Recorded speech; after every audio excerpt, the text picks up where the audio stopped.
I'm Elizabeth Seagren. I am a senior staff writer at Fast Company magazine, and I'm really excited to be doing this panel. The beauty industry is a $650 billion industry. And even if you don't think that you're a beauty person, you're using beauty products, whether you're my husband and you just have one bar of soap, or you're my 9-year-old daughter who somehow has like a 5-step beauty regime. Don't know where that happened or how that happened. But we often don't really think about the environmental impact of the products that we're using. There's been a slow growing awareness about packaging in beauty recently, but few of us are thinking about the actual ingredients that go into our beauty products and the supply chains that are created to get us those ingredients. So we're going to learn all about that today on this panel. I have 3 luminaries of the beauty industry here with me today, and I would love for each of you to talk a little bit about what you do and your background. So Christina, how about we start with you? Sure, thank you. Hi, everyone. I'm Christina Ross, Head of Science and Policy at Credo Beauty. And I focus on our Clean Beauty Standard, which is tangibly about a 50-page document of all of the things that we require our brands and raw material suppliers to meet before we'll carry them in our stores. So I spend a lot of time thinking about the really nuanced and hard to answer questions. Things like, where did this material come from? How was it made? What was the chemical feedstock? Is this a high-risk ingredient that needs heavy metal testing? These types of questions. And I also have a hand on our advocacy work and impact work in terms of helping to push the industry forward. The beauty industry is quite an underregulated industry here in the US, and there's a lot of work to continue to do, and I'm proud to do that with Credo. And Save? Hi, everyone. Save Marcario. I'm with the Estee Lauder Companies. I am currently responsible globally for environmental health and safety across our retail, corporate offices, manufacturing, distribution, and R&D worldwide, where I'm responsible for the health and safety of our employees and our associates, but also the development and execution of our sustainability strategy across those entities. And we work really, really hard each day to protect our people and the environment. And I'm really excited to be here with this group to talk about how beauty can make a positive impact.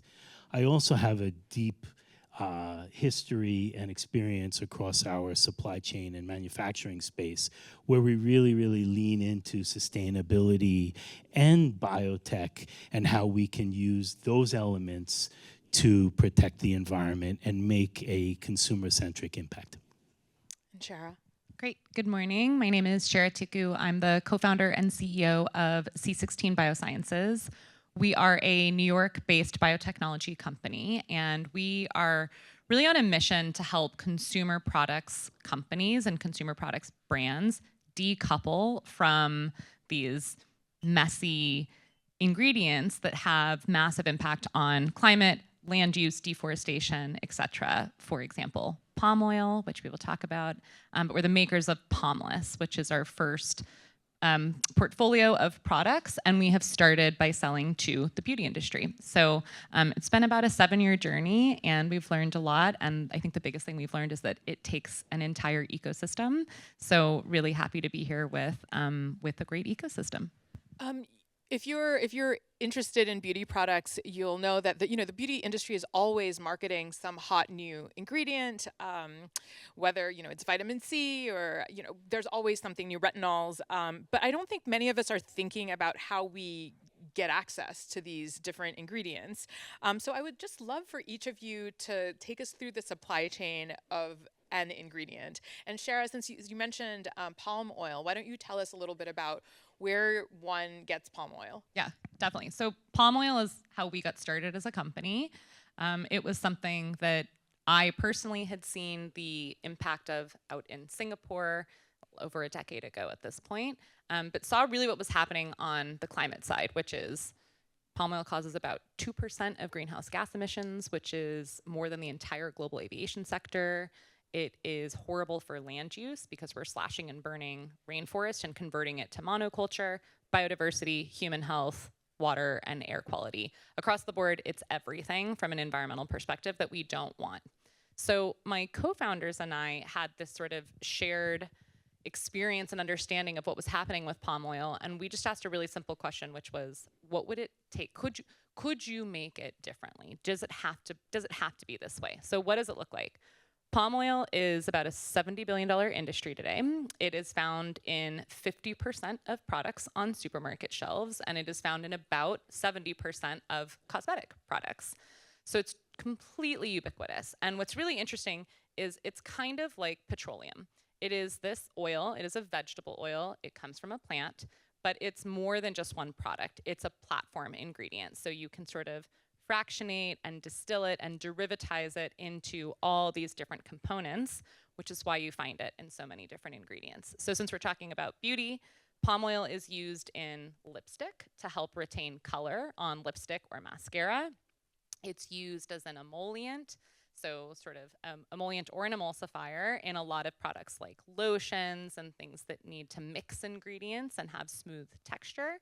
And it's also used as a surfactant, so anything that cleans. So hand soap, body wash, etc., all need surfactants which come to dirt and pull it off. That's why it's so ubiquitous, is it's this super powerful ingredient. But the problem is the way that it's made. And so just to briefly hit on that point, it's a vegetable oil, which is great. We love natural products, right? It comes from a natural tree. The problem has been that we've taken this natural concept and tried to sort of industrialize it. And so today, 90% of palm oil comes from basically Indonesia and Malaysia. They have not just Indonesia and Malaysia, but many countries around the equator, which is the tree can only really grow within about 5 degrees of the equator. That land is historically home to tropical rainforest. And that land has since been converted, slashed and burned. So you burn the trees and the peatland. So it's a double whammy for carbon dioxide emissions. And you convert that land into this monoculture crop. And so we've taken something which is natural, and we've actually made this process which is completely unnatural.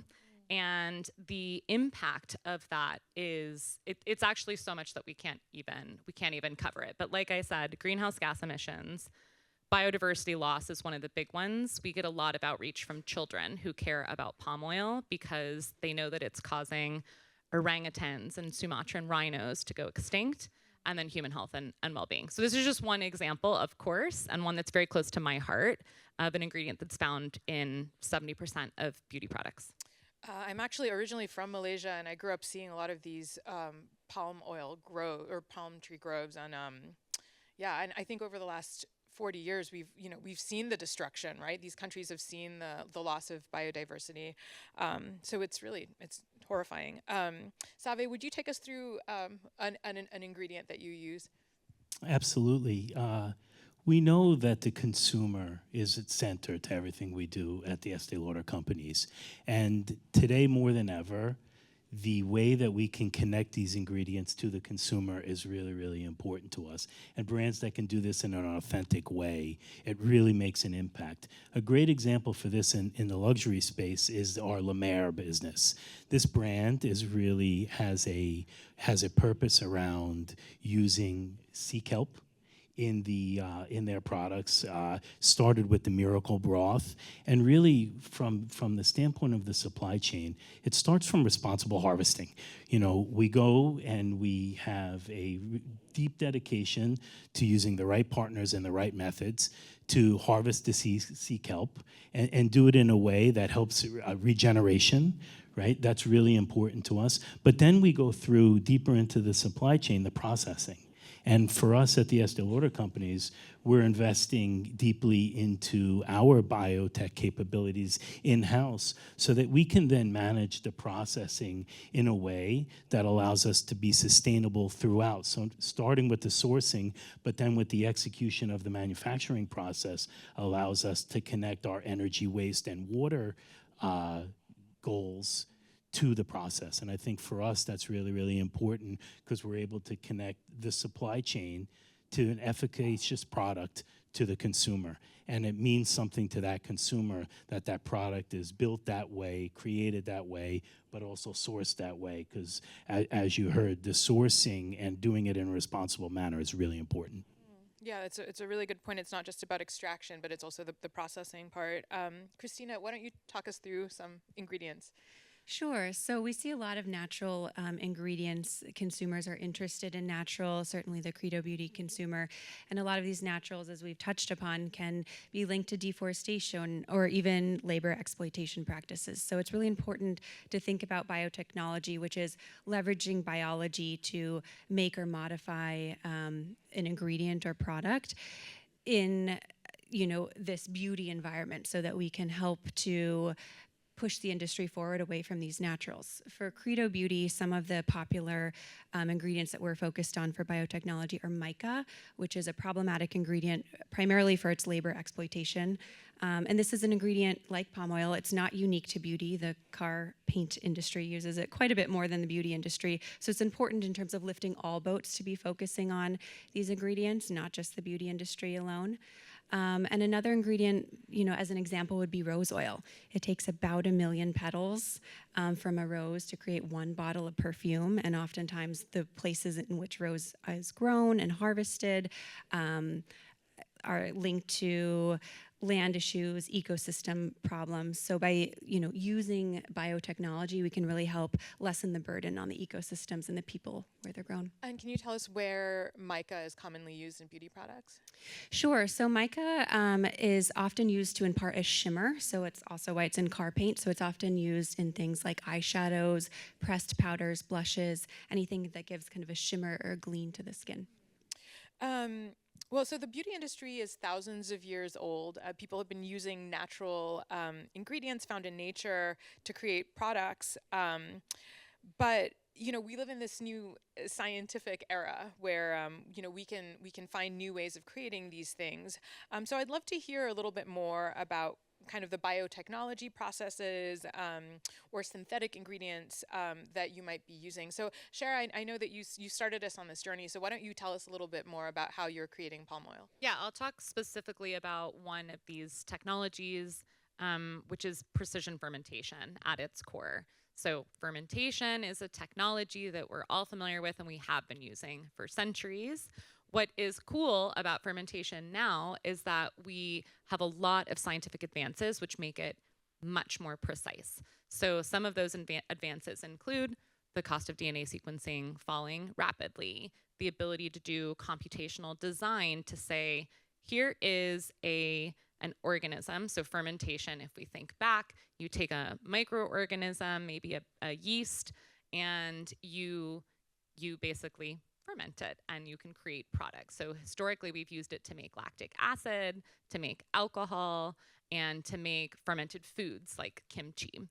What precision fermentation is really doing is saying there are millions, tens of millions of microorganisms out there that we actually are just learning about. We're just now able to sequence their genomes. We understand how they work, and we can direct them to make thousands, tens of thousands more products. And so really what this is doing is it's not just about replacement. It's not just about how can we replace palm oil, mica.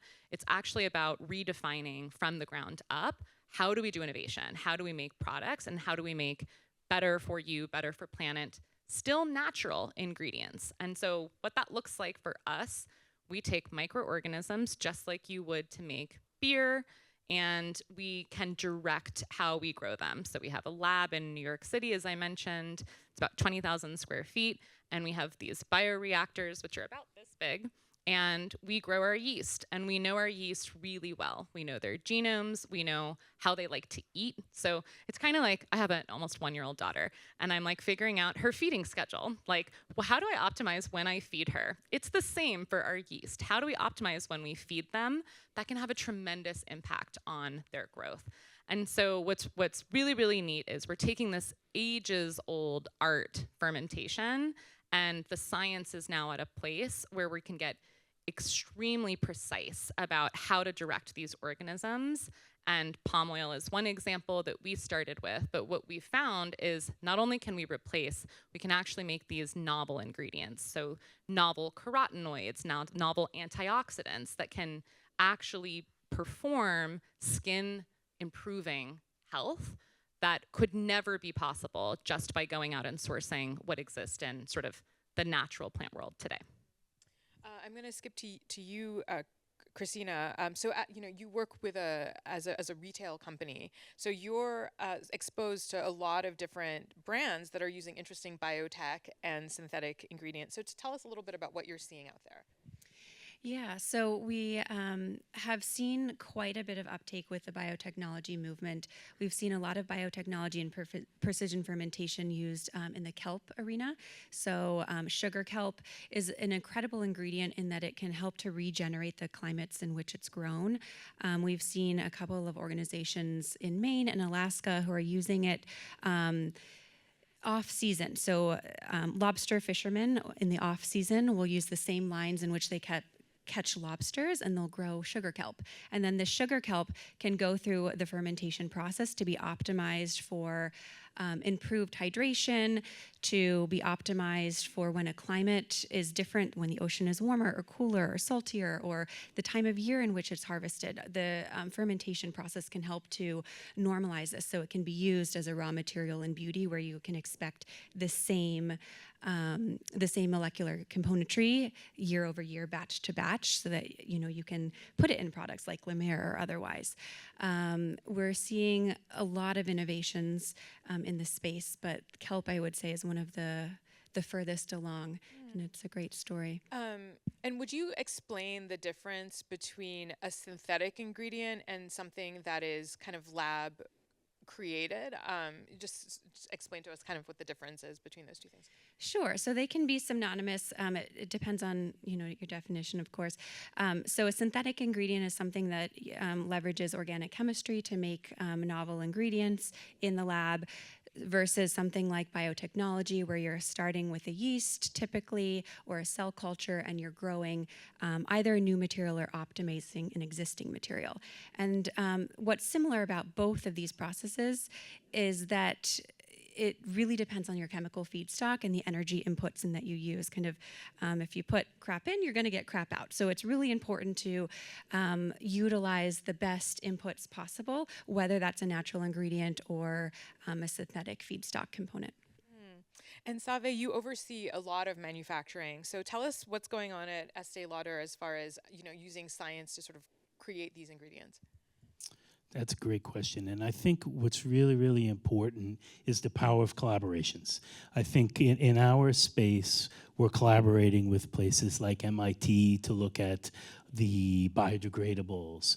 We're collaborating with Serpent Pharma on some of their proprietary technology on how we can take what they're doing and build it out to be efficacious products that maybe you wouldn't have normally thought work for skin longevity and things of that nature. So we take those partnerships, and then we take our internal scientists, and we really double down with that technology, thinking about our internal capabilities, what's there on the external side, and how do we do it, and how do we execute it in a way that really holds true to our value set of making sure that we're delivering something in a responsible manner that's efficacious to the consumer. Again, using things like yeasts, naturally occurring, right? But you can process it in a responsible manner to create something that's even better than what you would have had in a simple, naturally occurring way by taking some of that biotech capabilities and adding to it. Mushrooms, our Origins brand, is someone who's deeply working with the fermentation around mushrooms, right? We know you can go in your yard and you'll see mushrooms growing in your yard. I don't know if that's a sign of my bad landscaping, but there'll be mushrooms growing in the yard. And what we're able to do with that is then take precision capabilities, like we're talking about up here, and then developing them to be sustainable in how we execute them and deliver to the consumer. And I think more and more companies see this as valuable, more and more consumers see this as valuable to them. And that combination between valuable to the consumer, valuable to the earth, and valuable to the company creates a really strong three-way partnership. Yeah, and another thing that I've been thinking about is just how complex the beauty industry is and how hard it can be to communicate with consumers.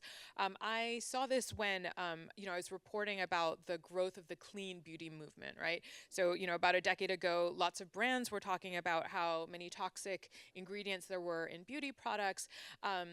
But then that led to a lot of confusion, and there was a lot of sort of clean washing, right? Lots of brands started marketing their products in a certain way, and it was very unclear to us exactly, what was toxic or non-toxic in our beauty products. And so I can imagine something similar happening as well as we start thinking about the climate impact of our beauty products. And so I would love to hear a little bit about how you're going about communicating all of this to the consumer and helping them understand the sourcing of these ingredients. Cher, let's start with you, because you've really spent a lot of time trying to communicate clearly about palm oil. What's your strategy there? I love this topic. I've always loved the topic of scientific communication, and it's really hard, especially when we're talking about just a consumer at Sephora, at Ulta, at Target. It's really, really hard. And so for this space, I think we're talking about two things. There is what's the role that biotech or science can play in creating new products. So what's the product and what's the benefit for me, or what's the ingredient and what's the benefit for me? And then the process and the how it's made. Does it come from deforestation, or is it this sort of fermentation? All of those things. And so those are two different things. Consumers care, they care about me. I care about me. And, we sort of joke, like in beauty, it's like, is it going to make me look like younger and prettier? And so that's the first category. So if you can do that, that's great. But what if you can't? And what if it's just about the process? How do we get consumers to care? When we launched, so C16 is, we're a sort of innovator at the front end of the spectrum. So our goal is to help large brands like Estee Lauder and large retailers like Credo bring these products to consumers. We don't make the finished product. And so even still, we sort of said it's still our responsibility to help on the communication and to make this, to help this movement. And so when we launched our first portfolio of product, our first products with the brand name Palmless. And it's this really simple brand. It tells you exactly who we are, what we do, and why you care. So I think that's the first lesson that we've taken away, which is simplicity is really important. Consumers are so overwhelmed with information. Plastic or glass, which one's better? Should I do this? Is this good for me? Is it bad for me? It's so overwhelming. I feel that way personally. And so simplicity is really important. The second is just scientific integrity of communications. So I think what's hard in beauty is there's a lot of marketing, and marketing is not so regulated. And so what can be really, so the way that we've approached that is by leading with science and leading with data. And so what we've done, for example, is we've run third-party life cycle assessments on the footprint of our ingredient. We provide that to all of our customers. And then, we have to then figure out together, how do we communicate? We don't have a nutrition label for beauty products or the equivalent, but I do think rooting in science and data is the second piece. That probably needs a little more work, but I do see a lot of work, a lot of companies working to improve that. And Save, you oversee lots of different brands with lots of different ingredients and different supply chains. What's the strategy at Estee Lauder in terms of explaining what's inside these products?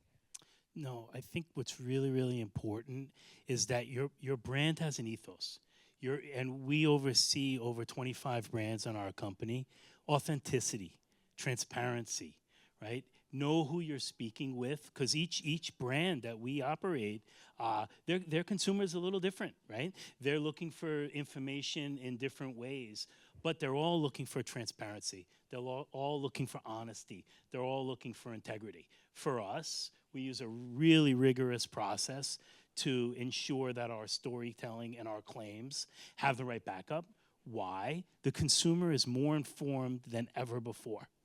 She or he knows if you're telling them an authentic story that's true, right? And for us, that's at the basis of everything that we do, right? Because it's so important to us because our reputation, whether it's our brand or our overall company, is really tied to that.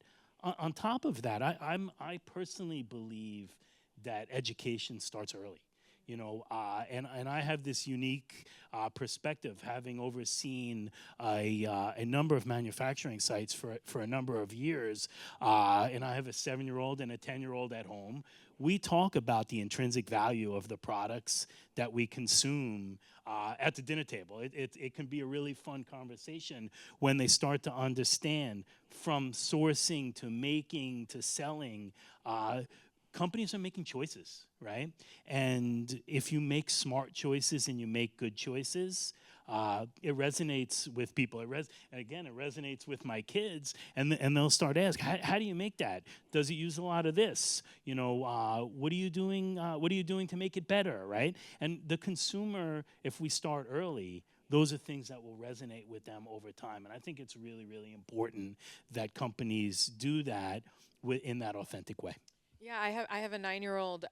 She's a tween and is really excited about these products, and I think that's a really good point. That with this kind of newfound interest among the tweens of America about beauty products, it's an opportunity to talk to them about this. So I think that's really exciting. Christina, you work directly with consumers as a retailer. So what are some ways that you're using your platform to communicate how they should think about picking products? Yes, we know our consumer very well because we get, the privilege to be the retailer. What I've seen over the last decade change is consumers have always been concerned about packaging, but now they're starting to realize that the goop inside the bottle has an impact too. And all of these ingredients are harvested or grown or synthesized all over the world and shipped, around the world and put into this bottle. And I think we'll get to the packaging part later. But we are starting to focus on the narrative and the storytelling about the individual ingredients. It's important, I think, to focus on the hero ingredients because those tend to be lower volume use and potentially higher impact depending on what the ingredient is. The high volume chemicals or high volume ingredients like glycerin, for example, tend to be pretty well established in a supply chain because they are so commonly and ubiquitously used across the industry. Not to say that there's not problems there, but I think it's important to talk about these hero ingredients that have really been elevated, and people are focusing on these ingredients as the solve or the solution, even kelp, and to bring the consumer along on the ride. And transparency has been a big theme in this conversation, and that I would underline is of paramount importance, to be able to explain to the consumer, where the ingredient came from, how it was made, the country of origin. These types of things are of real interest to consumers now. And I think if you can meet the consumer where they are and explain to them in plain language, in fun ways that the consumer can really resonate with, it goes a long way. One thing that is, important to me specifically is to not greenwash and to not overstate. So these are consumer products at the end of the day. Oftentimes they're single use or just multi-use. And to be able to talk about these products while also not guilting the consumer is important. We all need to use things like shampoo or soap. So how can we bring them along on the journey while not causing guilt or confusion? Is really important. At the end of the day, the consumer should not have to be a chemist to find a safer, more sustainable product, and they shouldn't have to be an expert in any of these topics. So plain language. That's really interesting that we should be looking at the hero ingredient. That's a good tip, and I'll keep that in mind. So I have 2 more questions, and then I'm going to turn it over to audience questions. But yeah, let's get into the packaging conversation because I think a lot of people are beginning to be aware. I mean, we use so many beauty products, and so many of these bottles are not recyclable, or there's not an easy way to recycle them, and so it's quite stressful if you're trying to make smart decisions. So let's start with you, Christina. Let's talk a little bit about packaging and how you think about packaging as a retailer, and how you're interacting with the brands that are in your store. Sure. So this is a really passionate area for me. I'm actually working. I work in toxicology by trade, but I've become quite interested in sustainability over the last decade or so. And packaging in the beauty industry is incredibly problematic. We churn out about 120 billion packages a year, most of which are single use and most of which are not curbside recyclable because of their small format. So the recycling facilities in the US tend to only be able to handle things that are larger than a yogurt cup and not flexible and not thin. So poly bags, these types of things are not curbside recyclable. And certainly anything smaller than a yogurt cup is a lot of different types of beauty products, mascaras, lotions. And at Credo, we wanted to really be part of the solution to this problem. So we co-founded a nonprofit called Pact Collective. And what Pact does is they accept these hard to recycle small format beauty products and they divert them from the landfill. So we find the highest and best use for them. So oftentimes this means hand sorting and hand recycling. Sometimes it means waste to energy. It depends on the type of product and the contamination level. As you can imagine, it's really hard to get all the toothpaste out of a toothpaste tube, for instance. So contamination can be high in beauty. But with this effort, what I'm most proud of is what we launched last year, which is called New Matter. So this is a plastic resin made from the beauty empties that we have collected. And this resin is now available on the market for other companies to create their own packaging out of. So we launched some private label products last year, and the pumps and caps, which are notoriously difficult to recycle because they're mixed material. Most pumps in cosmetics have a metal spring in them in addition to being plastic. So we're able to create a monomaterial pump out of this New Matter recycled resin, and we've seen great success. We actually won 2 Fast Company Awards last month for it, and it's really exciting to be able to be small and nimble enough to be able to showcase the industry what's possible, and then bring it to market so that the industry is elevated in full. Yeah, I saw some of those entries when they came into Fast Company, and it's really exciting because it's just these seem like such intractable problems, and the industry is so big. And that I think a lot of people aren't even, it's so overwhelming that they think it's sort of like a problem that can never be solved. And so just starting small and then sort of building the infrastructure to do this, I think is such an important first step. Save, you oversee lots of different brands. What are you doing as far as packaging, especially since, there's so many brands on the market, and I think for consumers, it's so easy to pick products because of the beautiful packaging, how beautiful it looks on your vanity. So having really nice packaging is so important, as a company to attract your consumers. So how are you guys thinking about this? I think what's really, really important is to make sure the consumer understands that sustainability doesn't have to be a negative choice. You can create beautiful packages in a sustainable manner with sustainable materials. I think that's something really, really first off, because historically there's this mindset, oh, it's sustainable, it's less, right? Philosophically, I don't believe that that's the case, and I believe that we have to give the consumer better choices, right? You're talking about better choices, and both ends of the spectrum can be really important in this day and age. If you think about the luxury business, fragrance being a big part of the luxury business, you're seeing a lot more sustainable plays in fine fragrances, right? With reusables, refillables, right? That really resonate with the consumer and allows that luxury consumer to be more sustainable, but still have something really beautiful in their hand. The opposite side of that is sampling. Something really ubiquitous in the beauty industry is sampling, right? Every brand wants to get their products in the hands of their consumer in a way to have them test, learn, and move forward. Sitting in Minneapolis, I sit at the brand headquarters of Aveda, and the Aveda business, we have a mission, and the mission at Aveda, we care for the world we live in, right?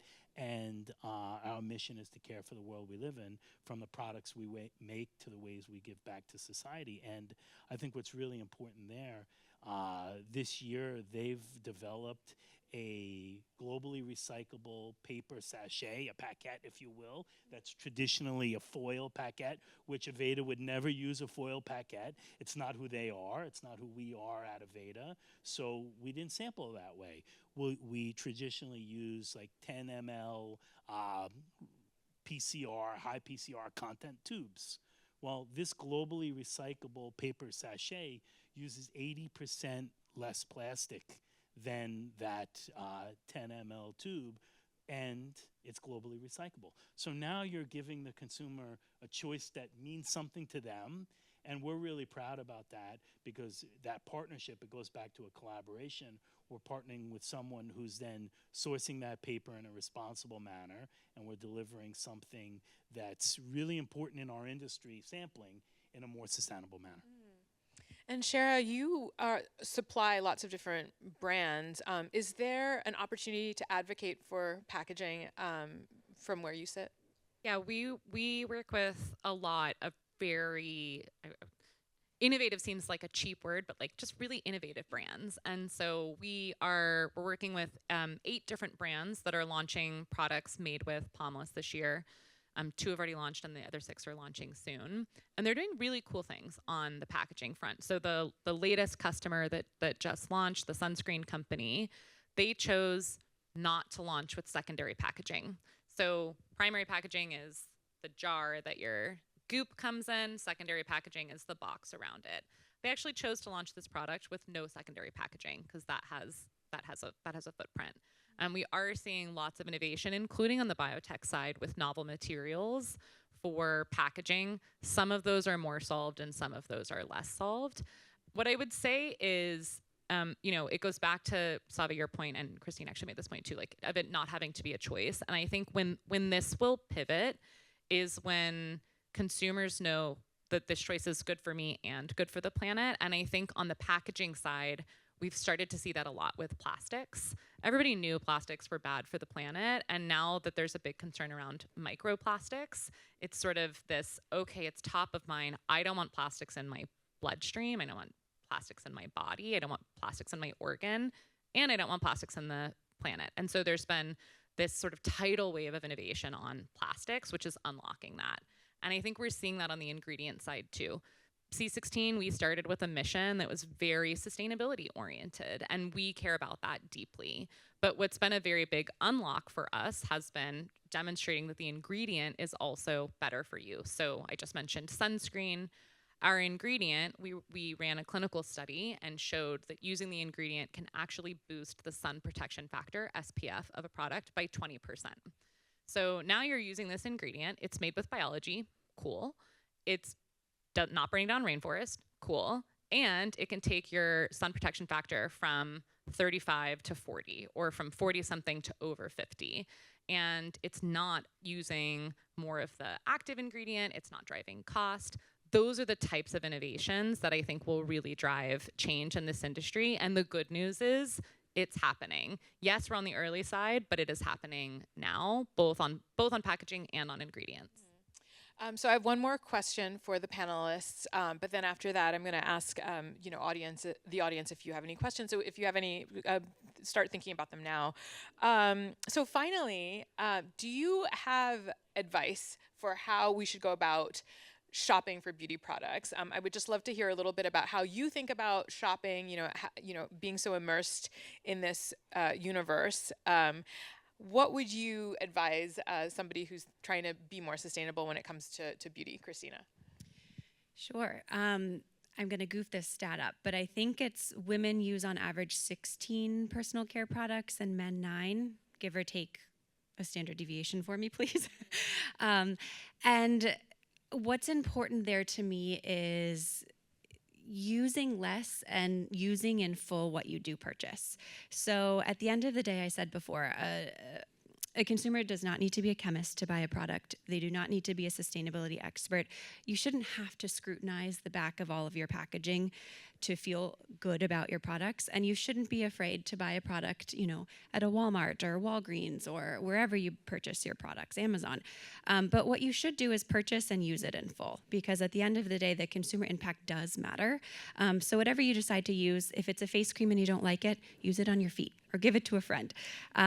Use it in full and properly dispose of the packaging. That's where the consumer has the most control right now. And I think it's so interesting because over the years, so many beauty brands have sold us on this idea that, you have to have, my daughter now has this like very elaborate beauty routine, but actually we probably don't need so many products, right? In order to, a lot of that is probably marketing. Would you agree? Yeah, I would. I think everyone's skin is different and everyone's needs are different. So with a grain of salt, I would agree with it. I might be the most skin minimalist I've ever been since working at a retailer at Credo. The amount of products that you use matters, and also how you use it, the length of your shower. These types of things are within consumers' control and where you'll really make the most impact. There's been some studies that come out to say everything that we've discussed today, biotechnology, packaging, all of these issues, the biggest impact is how much hot water a consumer uses to use the product. And that to me says so much right there. So obviously hold the brands that you purchase to a high caliber, but also control what you can control. Save, what's your advice? For me, and probably 9 or more, but I'm unique in that I have access to thousands of products across 25 brands. But I think what's really important to me, the product has to be efficacious for me to continue to use it, right? So really understanding the efficacy of the product is incredibly important to me as a consumer. I think simplicity. I grew up, now it's over 30 years I'm working at the Estee Lauder companies. You may have heard Clinique 3-step, right? Fragrance-free, dermatology tested, and it's a simple regimen. It worked for me. I loved using it. It was really gender neutral before that was even something that people were maybe talking about. And the brand really was transparent about who they were, and it spoke to me. Yes, granted, I had access to those products, but as a consumer, that was something really important to me, and something I really encourage people to make sure they know who they're buying products for, what they stand for, right? How they're, if you can, how they're bringing them to market, right, for us. And if you do some research, and a lot of consumers do, you can find out what the companies that you're doing business with stand for, right? And how do they do it, and what are their commitments? And those are things I look for when I'm consuming product, right? And those are things that I think the consumer can easily do by looking at reports and things of that nature, and then saying, okay, what works for me, and who's doing it in a transparent, authentic, and sustainable manner. So maybe I should celebrate the fact that my husband just has his one bar of soap that he's very happy with, rather than making fun of it. That's great. And Shara, what's your advice to everybody here? Yeah, so, again, we sit at the sort of early end of the product life cycle spectrum. And so I get the great joy of getting to work with a lot of different types of companies. And I think, first of all, C16, our technology is a platform beyond beauty. So we also sell into home care and chemicals, and also food. And so maybe you could be tempted to just say, oh, it's just beauty. Just don't use it. You don't need to. It's superfluous. I totally disagree with that. Like, we deserve to have and buy products that we love, that make us feel good. And I really do believe that we are so on the cusp of not having to make a sacrifice on those. So I get to work with these beauty brands that are independently owned and that are in parts of multinational organizations. And across the board, I'm actually, I never thought I started a biotech company. I didn't think that we would be working in beauty. I have been so inspired working in this space. The founders, the brand owners, the general managers of these brands are working so hard to build products that are not just truly good products, multifunctional, drive performance, but also really sustainable on the ingredients, on the packaging side. And I say that in like full honesty. I've been blown away working in this space at the ambition and integrity and innovation of brands. And so I'm very optimistic that we are on the cusp. You can buy the lipstick, you know, like if it makes you feel good, we all deserve to feel good. We should not have to feel bad about buying those products. And we're right on the cusp of of not having to really make that sacrifice. But push your brands. Like the brands are there, some of them are there and some of them are not, and ask questions. They care about what consumers think. And so ask questions and push them to do better. So I would love to see if any of you have questions. There's a mic runner who will come around with a mic, and so yeah. And we're gonna take 3 questions at a time, and then the panelists will answer them. Hi, good morning. Thank you so much for speaking to us. I was curious to know, so you've talked a lot about the different stakeholders in your supply chains and how important it is to find the right types of partners. Do you all rely on third-party platforms to help evaluate the types of stakeholders that you're looking to work with, or do you have more bespoke tools and methods to understand like who the right partners might be for you? Thank you. We'll take 2 more questions, and then they'll answer them collectively. Hi, thank you so much. Great panel. I work for Climeco. We're a global decarbonization company. We also have a certification that is carbon-based. So I'm naturally very curious about the role that you feel certifications play in this space. As a consumer, you talked a little bit about how we communicate to the consumer, what makes it easy for them to purchase and make sustainable choices. So I'm just curious to hear your thoughts on how you're evaluating certifications. Okay, and one more. Hi, I'm from the west side of Chicago, and we have an entrepreneurial group of 25 young women. It's a group called Pearls of Ubuntu, and we're creating a very localized luxury face cream with using local honey. And do you have community engagement outreach to maybe do some type of mentorship with taking a brand like this to market? And so that we're able to give back to our communities. Thank you. So the first question was about stakeholders. Shara, do you think that's a question that you might be able to answer? I can quickly hit, yeah. I mean, so certifications, I think maybe a little more consumer focused, but yes, so certifications for B2B, when we sell to product and brand manufacturers, they want data, and we want data because we're a science-based organization. It's really important.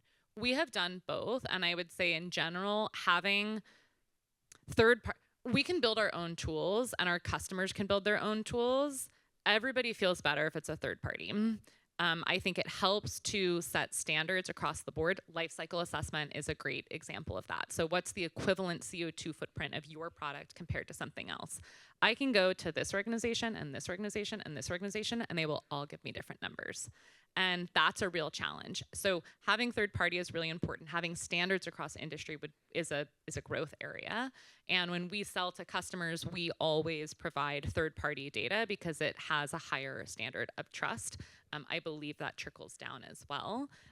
That's my short answer. Just on the mentorship note, I may not be the most helpful person on this panel, but would love to connect. I would say we get outreach from young people so much. 12-year-olds, 9-year-olds. I love Hershey's. And I went to the zoo. There's a kid named Jack, and he's now the youth ambassador for the Orangutan Alliance. He emailed us when he was 9, and he said, I went to the Memphis Zoo. I went to visit the orangutans, and they have red hair just like me, and I learned that they are all becoming extinct because of palm oil. And he wrote to 4 large food manufacturers and said, stop doing this, make better choices. And he's now the youth ambassador for the Orangutan Alliance, and he does YouTube videos, and he's a rock star. We get emails like this all the time. I am so inspired by people younger than me who care really so much about all the things we've been talking about. So anyway, I would just say, like, you can find mentors anywhere. I'm maybe not the best person, but I would love to connect with you on that. As for certifications, Christina, how does Credo deal with these kind of consumer-focused certifications? Yeah, so I think certifications are certainly valuable in the right place and when they're really transparent. So we've seen a lot of certifications start and not do so well, or start and kind of contribute to the misinformation or greenwashing arena. You know, so I would say palm oil, I'm probably not the best to speak to this, but there's RSPO palm, which is problematic in many ways. So biotechnology is kind of circumvents that certification issue. There's also a couple of MICA certifications, which we've also seen not really lift all boats and be problematic. But there's also other certifications like Cosmos or EcoCert, which are EU-based and really kind of astute certifications that are a high caliber. I think done correctly, they can help with the transparency and storytelling, but done incorrectly, they can also be, a problem for the industry too, and not just beauty, for all industries. I think that's a good point for a journalist. That just because there's something that has a certification doesn't mean that it's necessarily above board. Like, it's important to be looking at these certifications, and I think probably for consumers as well. Yes, I would agree. And then I wanted to say on the mentorship front, we have Credo for Change, which is an annual program. It's a brand incubator, so please reach out. And Save, I know that Estee Lauder does actually a lot of work on entrepreneurship and things like that. So do you want to speak to that for a moment? Yeah, absolutely. I think as a business, if you think about the Estee Lauder companies, it's entrepreneurial at its spirit.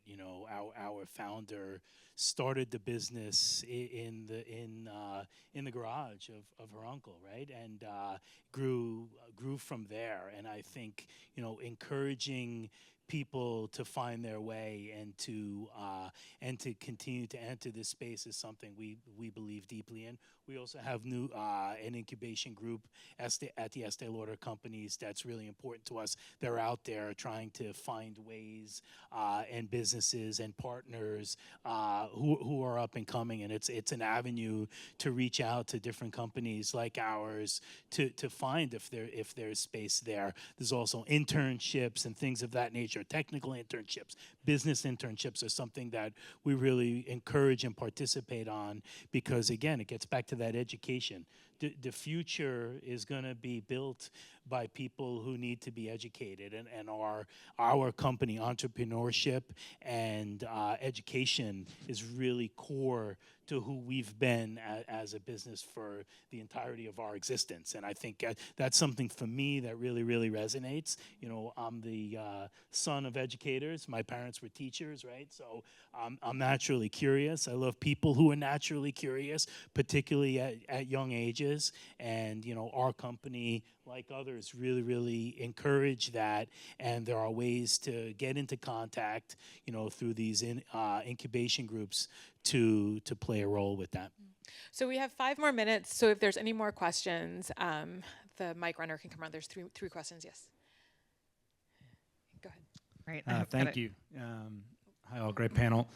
I'm wondering if you can comment on the role of structural inertia, both within large corporations and then across value chains, and what you've seen in terms of the good, bad, and ugly of things that make sense on paper from a business case perspective, not then flowing as rapidly as they should into the marketplace. And it's great to be doing tests and pilots, but curious to get your comments on how this mainstreams in the face of these headwinds. Okay. And I wanted to ask if you could talk a little bit more about how you think about trade-offs. Like you described finding an ingredient that's like better for the planet, better for your health, and it doesn't add to cost, but like that's a really magical center that doesn't happen all the time, right? So what happens when it does add to cost? Like how do you get people to pay for that? Or when it doesn't actually do the thing you want to do? So how do you think about those trade-offs? And one more question over there. Actually, my question is a little similar to the previous two, which is particularly on the packaging side of things, what would be your criteria to switch to plastic-free, more sustainable packaging? Is it performance attributes? For example, it reduces production cycle time, or there's some it's more brittle. More flexible or more hard than the existing plastic that you're using. How could we help to scale the production of these materials more quickly throughout the supply chain? So this is going to have to be a lightning round.